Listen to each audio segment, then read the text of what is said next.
Hi, my name's Eleanor. I'm 17 years old from Sydney, Australia, and I choose real.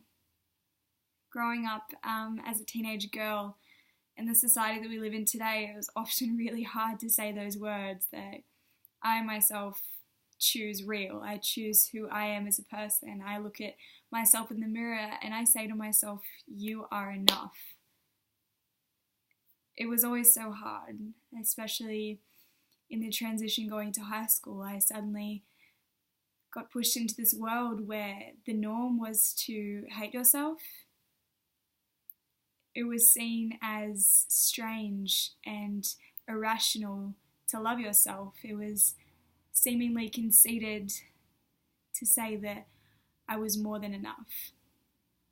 So saying that to a teenage girl, sending that message through social media, through the bigger media, through role models that I was meant to look up to, through all these other peers around me, it was extremely hard. And so it's taken a long time to get to this point where I'm at.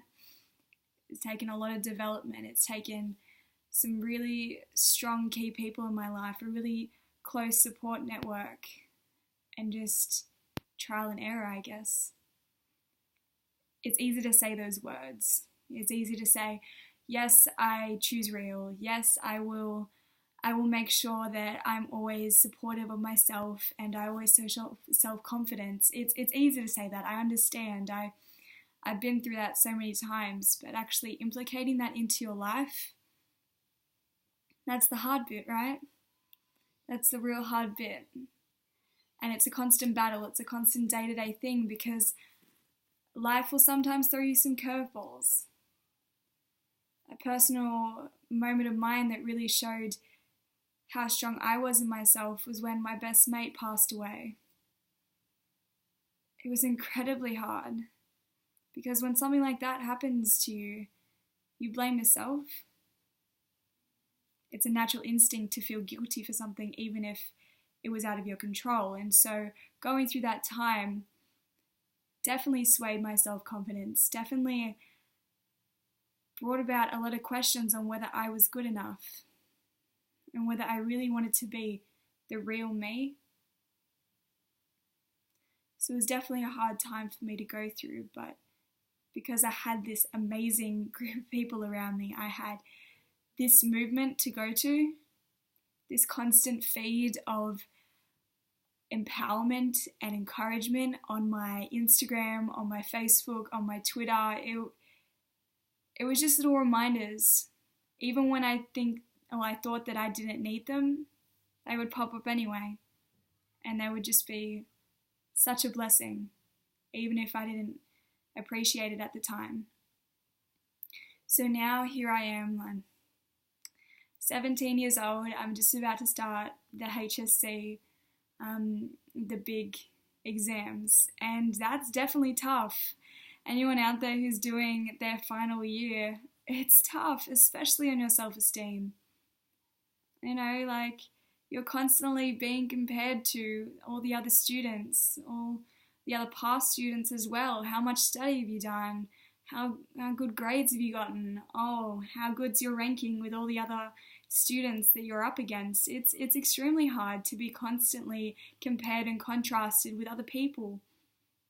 So ultimately it comes down to how you react to that. And I have been just taking on board the input that other people are giving me, but ultimately it's how I choose to take that and portray that in my life.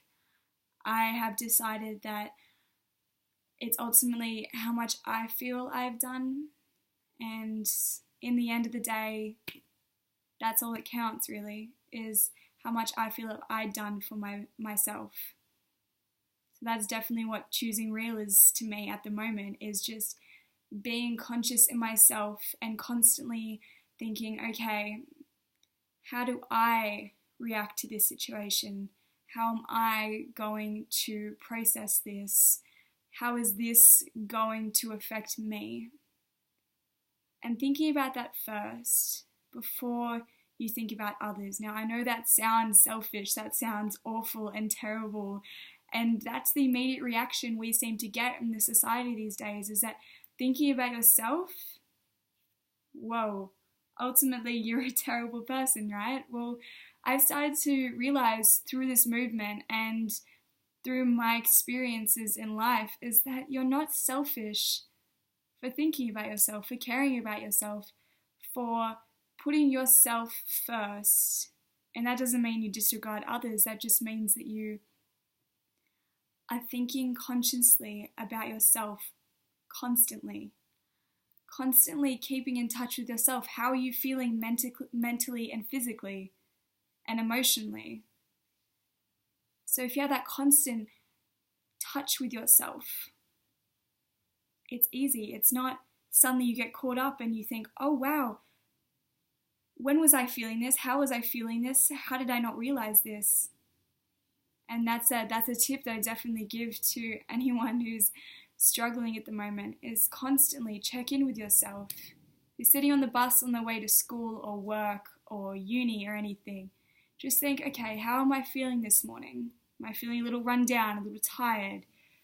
Just being in that constant state of awareness with yourself. It isn't very hard to do, but constantly keeping in check, that makes all the difference. That makes you care for yourself more, knowing that you're on your own side.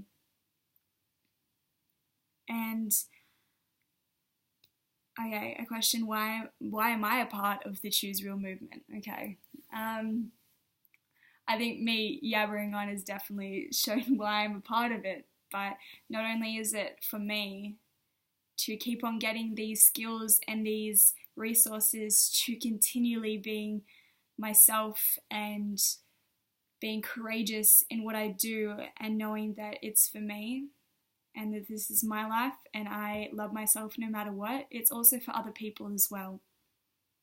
It's for the girls around in my year group who I see just knocking themselves down because of they're not going well in school or they don't have a boyfriend at this time.